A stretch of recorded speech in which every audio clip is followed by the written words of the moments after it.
तू ना थकेगा कभी, तू ना रुकेगा कभी, तू ना मुड़ेगा कभी। कर शपथ, कर शपथ, कर शपथ। अग्निपथ, अग्निपथ, अग्निपथ। ये महान दृश्य है। चल रहा मनुष्य है अश्रु श्वेत रक्त से लथपथ, लथपथ, लथपथ। अग्निपथ, अग्निपथ, अग्निपथ। डॉक्टर हरिवंश राय बच्चन जी ने क्या ओजस्वी कविता लिखी थी, क्या ओजस्वी कविता लिखी थी। पर तुम्हें ये आज क्यों याद आ रही है चेकरू? बंदरू, मुझे आज इसलिए याद आ रही है क्योंकि आज पूरा देश एक अग्निपथ पर है। सरकार के अग्निपथ योजना के ऐलान के बाद देश भर का युवा जो कुछ कर रहा है उसे देखकर तो यही लग रहा है जैसे हमारे देश का युवा आज इस प्रेरणादायी और ओजस्वी कविता का एकदम विलोम अर्थ पेश कर रहा है। पथ से विपथ, पथ से विपथ, पथ से विपथ। अग्निपथ, अग्निपथ, अग्निपथ।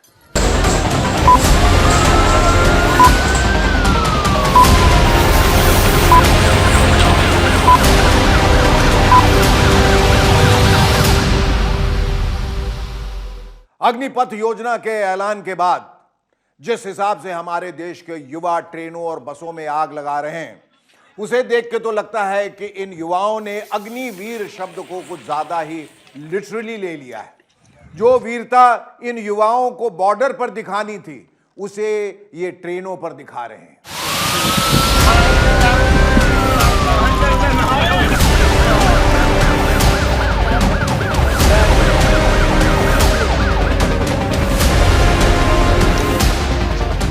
उत्तर प्रदेश से लेकर बिहार, मध्य प्रदेश, हरियाणा, उत्तराखंड, गुजरात, तेलंगाना, तमिलनाडु, सब जगह इनकी अराजकता की अग्नि फैलती ही जा रही है। मैं पूछना चाहता हूं, इसके लिए जिम्मेदार कौन है? सवाल यही उठता है, इसके लिए जिम्मेदार कौन है? सरकार या फिर नौजवान? ये आप तय कीजिएगा। आप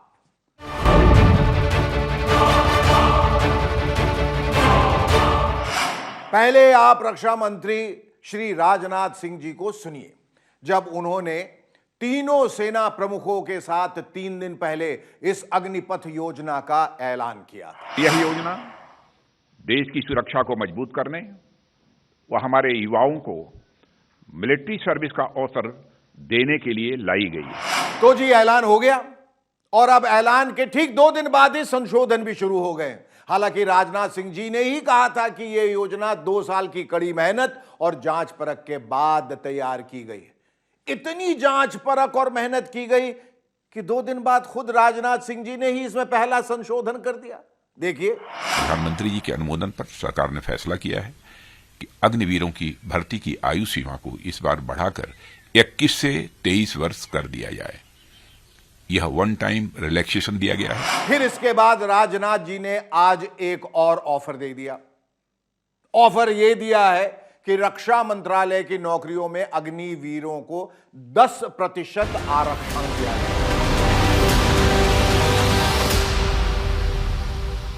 राजनाथ सिंह जी, अब मैं भी आपको एक पुराना ऑफर याद दिलाता हूं। याद है उत्तर प्रदेश विधानसभा चुनाव की एक रैली में नौजवान आपसे सेना में भर्ती की मांग कर रहे थे, याद है ना? तब आपने उन्हें क्या आश्वासन दिया था, याद है? अगर आपको याद नहीं है तो गुस्ताखी माफ, मैं सुना देता हूं। सेना भर्ती चालू हो। अच्छा, होगी होगी होगी होगी होगी होगी होगी होगी होगी हाँ होगी होगी होगी होगी, चिंता मत। अरे भाई होगी, सुन जाओ। होगी होगी होगी, और जब हुई तो ऐसी हुई कि अब रोज रोज सफाई देनी पड़ रही है, नए नए ऑफर देने पड़ रहे हैं। राजनाथ सिंह से पहले गृह मंत्रालय ने भी इन भावी अग्निवीरों के सामने आज 2 ऑफर पेश कर दिए। पहला ऑफर यह है कि केंद्रीय सुरक्षा बलों और असम राइफल्स में 10% पद अग्निवीरों के लिए आरक्षित रहेंगे और दूसरा ऑफर यह कि इन केंद्रीय बलों में भर्ती के लिए अग्निवीरों को उनकी अधिकतम आयु सीमा के ऊपर 3 साल की और छूट दी जाएगी और पहले बैच के लिए यह छूट 5 साल तक रहेगी। इन ऑफर्स के अलावा भी सरकार की तरफ से नौजवानों को समझाने की बहुत कोशिशें हो रही हैं, जैसे कि एक ये कोशिश तकरीबन 20 लाख का पैकेज, साथ साथ पुलिस, सीआरपीएफ, स्टेट की पुलिस फोर्सेस, बीएसएफ में जाने का एक प्राथमिकता का अवसर, आगे पढ़ाई के लिए ब्रिजिंग के कोर्सेज, ये सारे उपलब्ध होंगे। आप इन लोगों के बहकावे में बिल्कुल मत आइए, 90 दिन के अंदर तो भर्ती शुरू होने वाली है। इसके अलावा हमारे वायुसेना प्रमुख और नौसेना प्रमुख भी प्रदर्शनकारियों को समझा रहे हैं। भारत सरकार ने अग्निपथ योजना की घोषणा की है। मुझे ये बताते हुए खुशी है कि पहली भर्ती के लिए उम्र की अपर एज लिमिट 23 साल कर दी गई है। इस चेंज से नौजवानों को फायदा होगा। मुझे भरोसा है कि युवा बड़ी संख्या में भर्ती के लिए अप्लाई करेंगे। I think the protests are because of misinformation and misunderstanding of the scheme, where earlier one person used to get an opportunity to serve in the armed forces. Now probably 3 times that number, maybe 4 people will get an opportunity to serve in the armed forces. इतना समझाने बुझाने के बाद भी नौजवानों की misunderstanding खत्म ही नहीं हो रही है। इन गुस्साए नौजवानों ने बिहार के नवादा में बीजेपी के दफ्तर में भी आग लगा दी और बीजेपी विधायक अरुणा देवी की गाड़ी पर भी हमला बोला। झंडा और बोर्ड कबाड़ के फेंक दिया। उसके बाद अचानक वहाँ ईंटा पत्थर सब चलाने लगा और पूरा जो है गाड़ी के शीशा तोड़ दिया। बीजेपी का अच्छी झंडा देखे तो उसको चीड़ बना। अब इसे अग्निवीरों की अग्नि में घी डालना कहिए या फिर समर्थन देना कहिए, लेकिन अब विपक्षी दल भी इस मुद्दे पर सड़कों पर उतरते जा रहे हैं।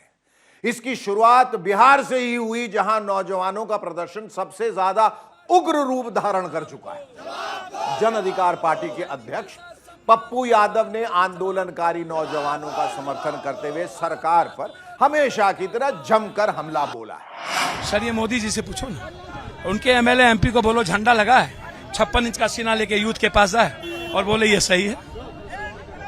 अब जब जल जाता है तब 10% आरक्षण 23 साल काहे बदलाव करते रहते हैं? किसान का वापस क्यों किया?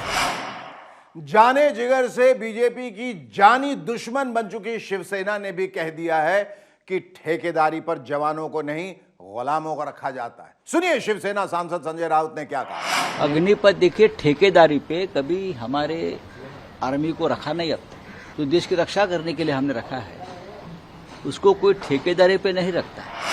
जब सब आ गए हैं तो फिर किसान नेता राकेश टिकैत साहब कैसे पीछे रहते। टिकैत साहब ने नौजवानों के सपोर्ट में पैदल मार्च किया और प्रदर्शन का भी ऐलान कर दिया है। 30 तारीख का आंदोलन रहेगा। अग्निपथ के विरोध में हर जिला मुख्यालय पे ज्ञापन देंगे। आपने पक्ष और विपक्ष दोनों को देख लिया। हमारी इन दोनों पक्षों से और सरकार से भी गुजारिश है कि वो इन आंदोलनकारी नौजवानों की आशंकाओं का समाधान करें जो अपने भविष्य को लेकर आशंकित हैं। साथ ही मैं अपने प्यारे नौजवानों से भी अपील करना चाहूंगा कि आप कृपया विरोध प्रदर्शन कीजिए, लेकिन शांतिपूर्ण ढंग से, ऐसे जैसे जयंत चौधरी कर रहे हैं। हमने मौन धारण किया, कुछ देर ध्यान किया।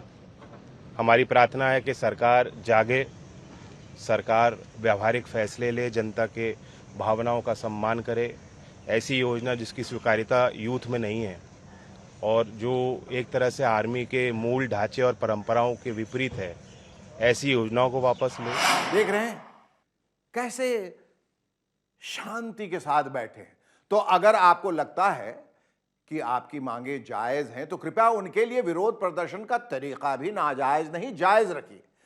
ये ट्रेनें, ये रेलवे स्टेशन, ये सब आप ही की संपत्ति है। इनमें आपके ही घर परिवार के लोग सफर करते हैं और सबसे बढ़कर तो आप हमारी संपत्ति हैं। तो कृपया अपने आप को सुरक्षित रखते हुए अपनी बात शांतिपूर्ण ढंग से कहिए ताकि आपका आंदोलन बदनाम न हो और जब भी आप इस देश की सेवा करें तो गर्व के साथ करें। हमारी तरफ से आपके बेहतर भविष्य के लिए शुभकामनाएं हैं और सलाम है। जय हिंद। बीजेपी के सांसदों को अब जमकर तैयारी करनी होगी, एकदम फौजी जवान की तरह मुस्तैद होना होगा। कैसी तैयारी से करूं? अग्निपथ योजना का जो विरोध हो रहा है ना, उसका जवाब देने। आगे बढ़, दाएं मोड़, स्कीम समझाएगा, स्कीम समझा।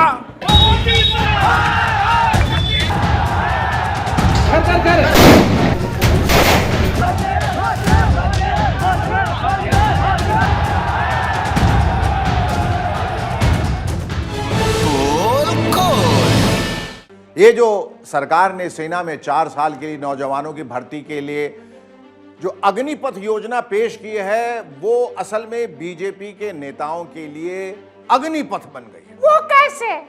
वो ऐसे बंदरों के गुस्साए नौजवानों के बीच जाकर उन्हें इस योजना को समझाना पड़ेगा।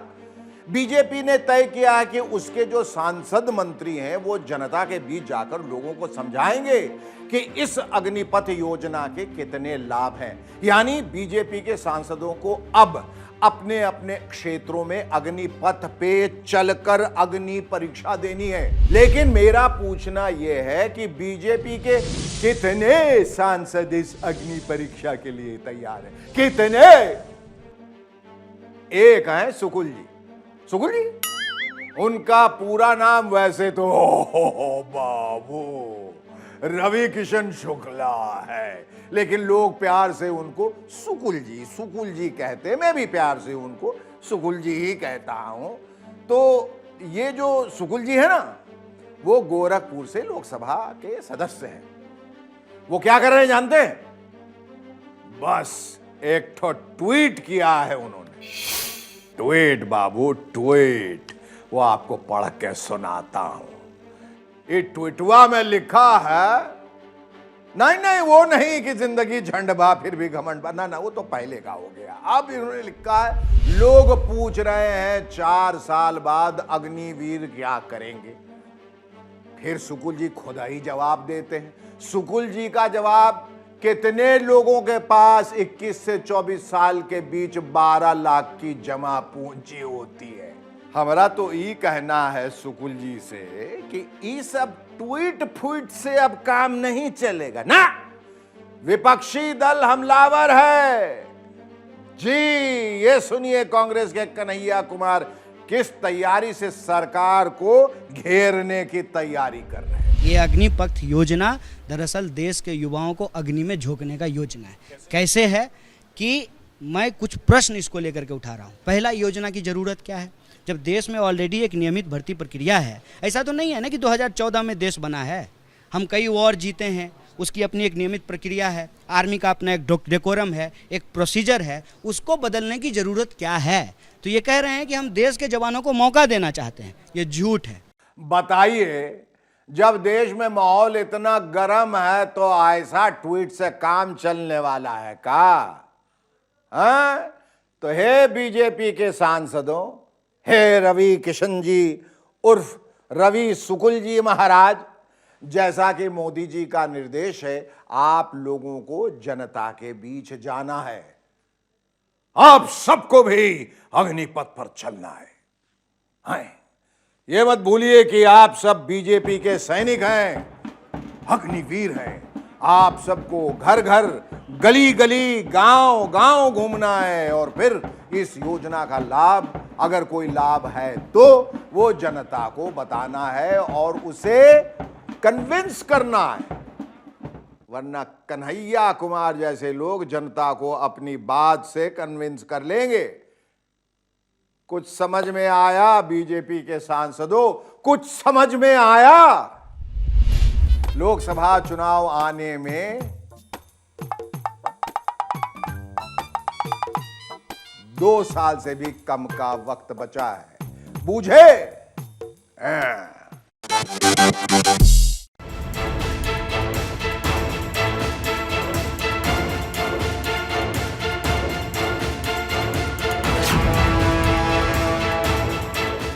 ये तो लगभग तय सा है कि भारत का अगला राष्ट्रपति वही होगा जिसे एनडीए तय करेगा, क्योंकि वोट एनडीए के पक्ष में है। और यह भी तय है कि तय तो प्रधानमंत्री नरेंद्र मोदी जी को ही करना है, एनडीए को तो बस हाँ कहना, हाँ जी, हाँ हाँ हाँ हाँ। लेकिन जैसा कि मोदी जी का स्टाइल है, आखिरी वक्त में पता चलेगा कि वो चाहते क्या है।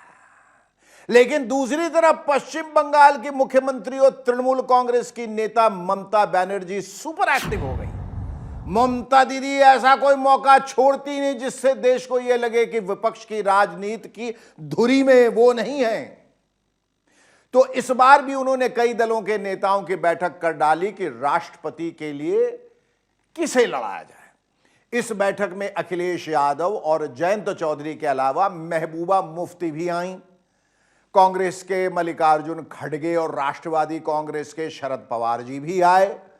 बड़ी गहमा गहमी रही और ममता दीदी ने अगले राष्ट्रपति के लिए विपक्ष के उम्मीदवार के रूप में शरद पवार जी का नाम आगे कर दिया। ये दीगर बात है कि पवार साहब ने खुद इसके लिए इनकार कर दिया। देखिए, आज का मीटिंग में महत्वपूर्ण चीज यही है कि हम लोगों ने all important political parties, they send their representation.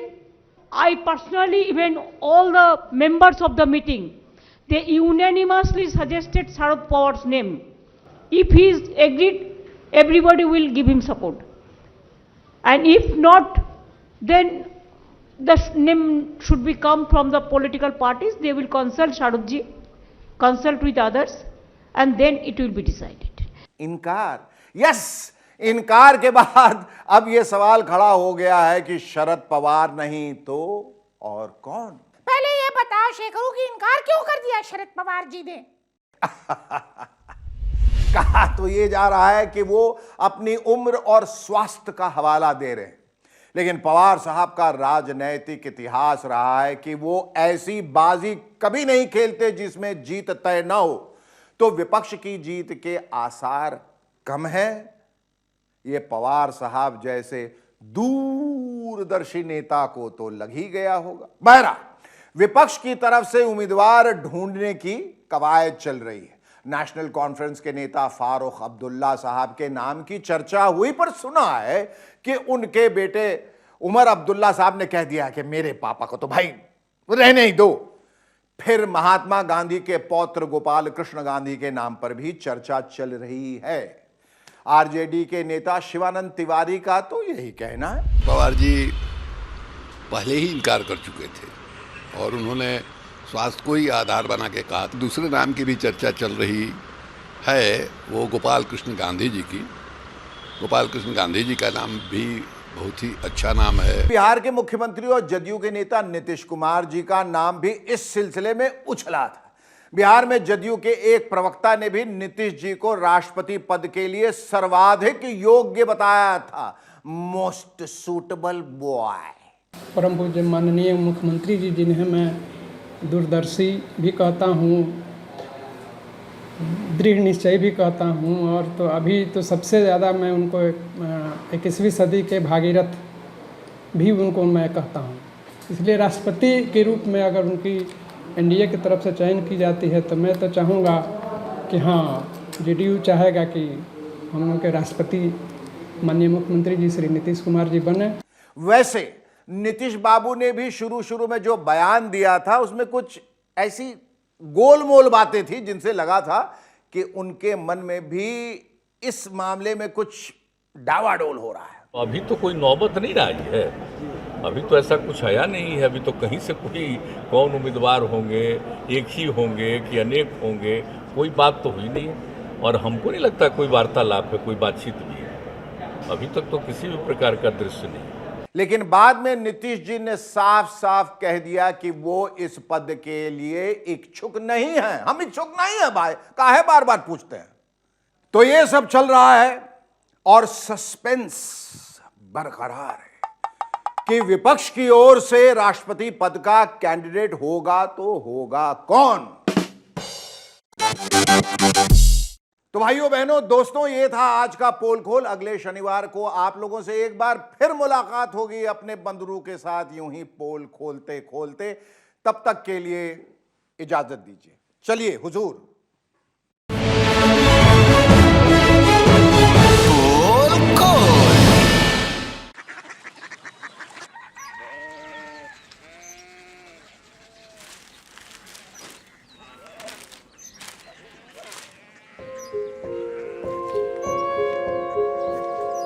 Baba Baba Korea city जानी ना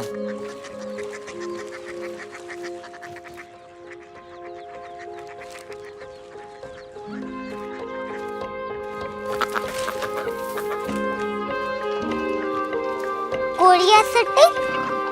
हाँ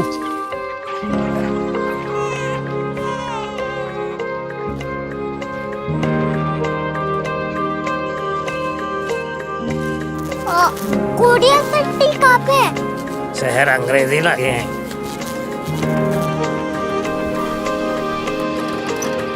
कोरिया सिटी।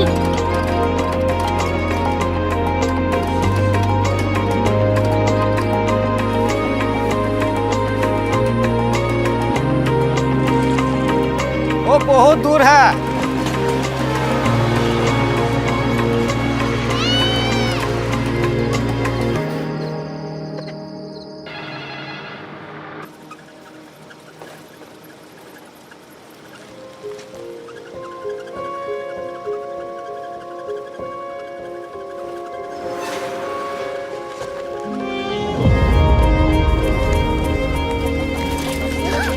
Korea city.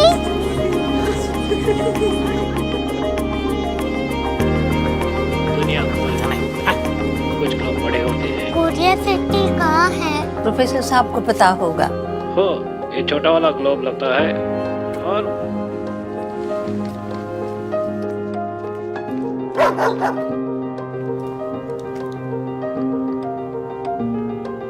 पता नहीं, मेरी बेटी से जाके मिल लो, शायद उसे मालूम हो।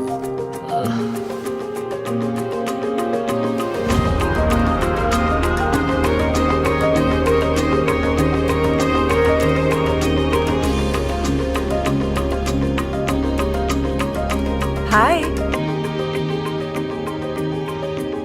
बाबा ने भेजा है। Come here. Korea city. Korea city नहीं, क्यूरियोसिटी। वो क्या? That's what brought you here? जो तुम्हें यहाँ तक ले आया। क्यूरियोसिटी।